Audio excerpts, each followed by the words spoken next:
লালির কথা মতো চিত্রার গুন্ডারা মাফিন আর চিকিকে কিডন্যাপ করলো। হ্যাঁ বন্ধুরা, কথা ধারাবাহিকের আজকের পর্বে ধারাবাহিকের শুরুতে আমরা দেখতে পাই কথা পায়ে আঘাত পাওয়ায় অগ্নি উত্তেজিত হয়ে পড়ে এবং তাকে ওষুধ লাগিয়ে দেওয়ার চেষ্টা করে, কিন্তু কথা অগ্নিকে পায়ে হাত দিতে নিষেধ করে জানিয়ে দেয় যে ওষুধ লাগাবে না। তবুও অগ্নি ধমক দিয়ে তাকে থামিয়ে দেয় এবং নিজেই তার পায়ে স্প্রে করে দেয়। তখন কথা বলে ওঠে, এই আঘাতের চেয়ে বড় আঘাত আপনি আমাকে দিয়েছেন, যা কোনোদিন সেরে উঠবে না। অগ্নি কষ্ট পেয়ে বলে, তুই কেন আমার উপর অভিমান করে আসিস? আমি তো তোর ভালোর জন্য সব করেছি, সামান্য ভুল করার সুযোগ কি আমার নেই? তখন কথা জবাব দেয়, আপনার এত অধিকার কিসের?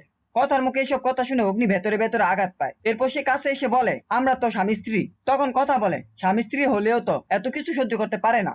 কথা বলে সে চলে যায়। অগ্নি একা বসে এসব কথা ভেবে কষ্ট পেতে থাকে। পরের দিকে দেখা যায় গৌবাড়িতে কাবাডি খেলার আয়োজন করা হয়েছে। সেখানে চিকি এবং মাফিন দুই দলের ক্যাপ্টেন এবং রেনু রেফারির দায়িত্বে। রেনু রেফারি হওয়ায় শশীভূষণ গুহ তাকে উপহাস করতে থাকে। শশীভূষণ বলে সে তো কিছুই বোঝে না খেলাধুলার, কিন্তু রেনু কাগজ দেখে প্রত্যেকে খেলার নিয়ম বুঝিয়ে দেয়। শশীভূষণ গুহের টিমে অগ্নি থাকার কারণে তিনি তা মেনে নিতে পারছিলেন না এবং এ নিয়ে আবার অগ্নির সঙ্গে ঝগড়া শুরু করেন।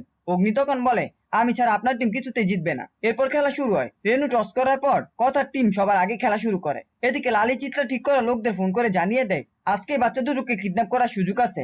আমি ঠিক সময় তোমাদের ফোন করব, তোমরা গাড়ি নিয়ে রেডি থেকো। খেলার প্রথমেই চিকা আউট হয়ে যায়। মন খারাপ করে সে কথাকে বলে, আমি তো আউট হয়ে গেলাম। তখন কথা তাকে আশ্বস্ত করে বলে, চিন্তা করো না, আমি আবার তোমাকে ফিরিয়ে আনবো। পরের দিনে প্রত্যয় খেলতে গিয়ে সেও আউট হয়ে যায়। তখন প্রত্যয়ের মা ঋতুকে খোঁচা মেরে বলে, খুব তো লাফাচ্ছিলে, এখন তো তোমার বর হেরে গেল। ঋতু পাল্টা জবাব দেয়, আমার বর খেলতে যাচ্ছে, আমি চেয়ার আপ করবো না?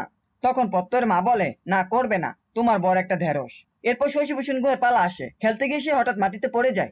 শেষে অগ্নি খেলতে নামে, কিন্তু খেলতে গিয়ে সেও কথার উপর পড়ে যায়। তখন তারা দুজন দুজনের চোখে চোখ রাখে। আগামী পর্বে দেখা যাবে চিত্রার লোকজন বাচ্চা দুটোকে তুলে নিয়ে গেছে। খেলা শেষ করে গুহবাড়ির সকলেই ফেরার প্রস্তুতি নিচ্ছিল। সেই সময় কথা বাচ্চাদের ডাকতে থাকে, কিন্তু কোনো সাড়া মেলে না। অন্যদিকে গুন্ডারা বাচ্চা দুটোকে গাড়িতে তুলে নিয়ে যাচ্ছিল। মাফিন কেঁদে কেঁদে বলে, কথা মা, এরা আমাদের তুলে নিয়ে যাচ্ছে। তখন গুন্ডারা ওদেরকে ধমক দিয়ে চুপ করিয়ে দেয়। এই ছিল কথা ধারাবাহিকের আজকের আপডেট। ভিডিওটি ভালো লাগলে চ্যানেলটিকে সাবস্ক্রাইব করে পাশে থাকা বেল আইকনটি অন করে দিন এবং আপনাদের মূল্যবান কমেন্ট করতে ভুলবেন না।